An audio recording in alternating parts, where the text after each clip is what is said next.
Thanks for joining me. I'm glad you're here. Today we are going to give an explanation as to why Skyrim on the Switch 2 with the latest Switch 2 edition is locked to 30 frames per second and why the file size for the game is so large. Many people on the internet are discussing the Skyrim update situation for the Switch 2. My name is Jerrel. I develop games for a living. I am a humanoid organic being based on Earth, and I'm going to explain why this situation is what it is. I have not purchased the Switch 2 version of Skyrim.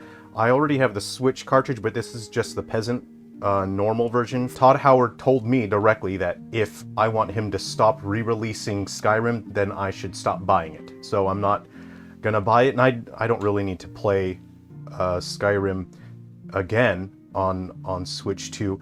So the reason why the game is locked to 30 frames per second, and this is going to be indicative of the whole situation here, is that some effort went into creating this. I am not trying to insult or belittle the developers, nor am I downplaying the work that has gone into this. If you're interested in this, I generally don't ask people to subscribe, but I'm very specifically going to ask you to not subscribe if you are looking for criticism or hate content or angry videos, because I am not attacking this game, I'm not attacking the developers. So I'm going to instead ask you to not subscribe if you're looking for criticism and angry hate videos. So the reason why it's locked in 30 frames per second is that every piece of hardware has a rendering budget and a processing budget.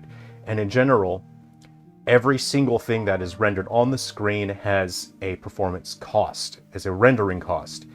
And something that they've added with the Switch 2 version is volumetric lighting. Volumetric lighting is a visual technique that's used in games and movies, and it simulates a sense of density in the atmosphere. It can convey a sense of moisture, of pollution, of fog, of dust particles. So calculating volumetric lighting is very expensive on the rendering budget. Again, it has nothing to do with money, it is the hardware that has to do the work.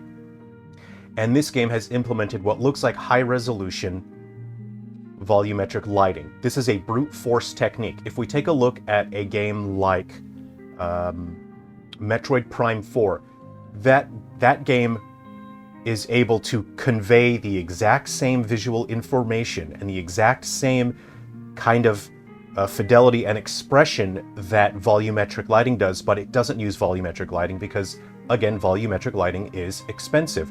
And in order to implement a solution that doesn't rely on brute force, you have to have specialized knowledge and experience as a developer. Retro Studio, who developed Metroid Prime 4 Beyond, was able to implement a solution that looks fantastic and does not rely on volumetric lighting. The game is able to stay at 60 frames a second.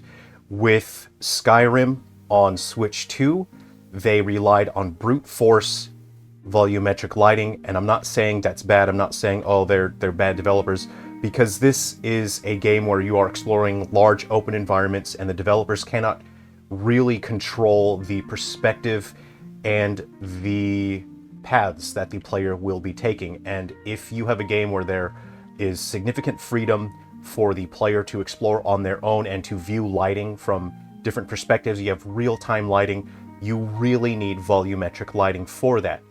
The problem is that it does not look like it was optimized for the implementation here for running on Switch 2. And so the volumetric lighting that they've added is taking a significant performance cost, and that is causing the game to not run. Maybe the game, if it were not locked at 30 frames per second, maybe it would run at 50. Maybe it would run at 45 frames per second, but there would be inconsistency. There would be frame stuttering. So if the game cannot run at a perfect 60 frames per second, the developers would have locked it down to ensure that there is just a consistent frame rate.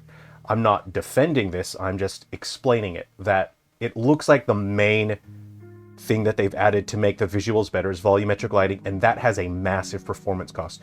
For me personally, when I implement volumetric lighting in my games, I reduce the internal processing resolution. Whether you have a team that's developed your volumetric lighting solution, they've implemented it, and now they're gone and they've moved on, and now you can't adjust that or change that yourself, because there is no one developer that can just do every single last thing when it comes to the game and the game engine.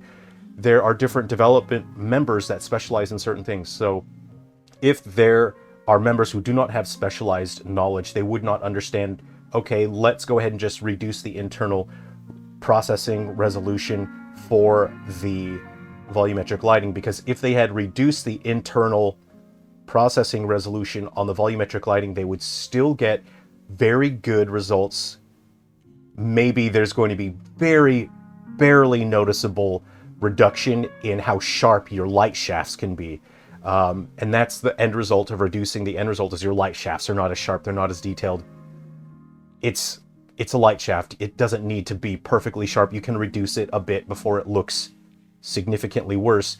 If they had reduced the internal rendering resolution on the volumetric lighting, it would have resulted in a much more performant solution, and maybe the game could still run at 60 frames a second, because we see Cyberpunk running great. There are areas of Cyberpunk where it stutters a little bit, and that's because it's very demanding on both the processing and the rendering. So that is why the volumetric lighting is too expensive. That's what we see on Skyrim on Switch 2. And then secondly, why is the game 53 gigabytes on Switch 2? This is huge. I just checked my Switch 2 and I had 3 gigs free. I don't even know what, oh, I know what happened. You know, I'm not gonna dramatize it and say, oh, the Switch 2 doesn't have enough storage. It doesn't have enough storage. What happened was my Switch 2 just downloaded my entire library that I previously had on my original Switch, and that's why I only had a couple gigs left. So I tried to update my Skyrim cartridge, and then it said, I can't let you do that, Hal. So why is it 53 gigabytes on Switch 2? So when we compile a game, we develop a game on a PC, we compile it, and then we say this is for that platform. But each individual platform has different compression methods, and compression methods allow us to take the raw file sizes and to just shrink them down using a bunch of complicated algorithms that I'm not a doctor, right? I can't explain compression algorithms to you. I've read about it. I'm not a doctor, right? You're going to have someone else explain that to you. So basically, compression lets us make the file sizes smaller, and what is most important is we make file sizes smaller on textures. For example, this mug needs a texture in order to look this way, right? And so we would make sure there's a texture file for that, but that texture file has a particular resolution and it takes up space in storage. And by using compression, it's able to make that file size way smaller at the cost of some visual fidelity. You might see a loss in sharpness, you might see some artifacting as a result of texture compression. Every single platform has specialized texture compression methods that are very efficient, that work very well, and it is up to the developer to manually compress those textures. They need to select their textures and say, they have to have an understanding and say, this is the ideal texture compression method for the Switch 2 for the particular application. If this is a normal map, I should be using this texture compression method. If this map needs to be transparent, then I should use this texture compression method. If it doesn't need to be transparent, then you can use, you know, the most intense form of compression, which makes the file sizes way smaller, but that needs to be done manually, and that takes a significant amount of time, and it takes some understanding. If you do not have the time, if you do not have the understanding of that, it's not going to happen. That work is not going to be done. So that's what it comes down to. The developers just did not have the time to put it in. Again, I'm not defending them and I'm not attacking them. The developers just did not do that. They did not manually compress the textures, because this game does not need to be 53 gigabytes. It is 25 gigabytes on PC. So there isn't really a reason for this version other than the audio. Most likely they did not manually do any work optimizing and compressing that.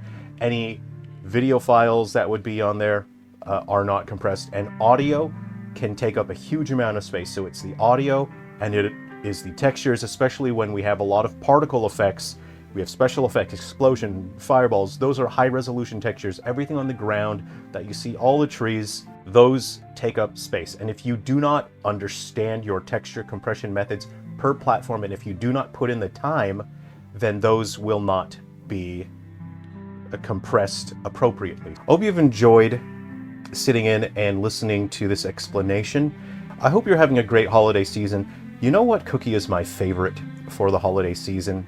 Is a nice ginger snap cookie. Those are really nice. IKEA has them. They have them in these tins. It's nice to have with a cup of coffee. I'm going to grab some eggnog later this week.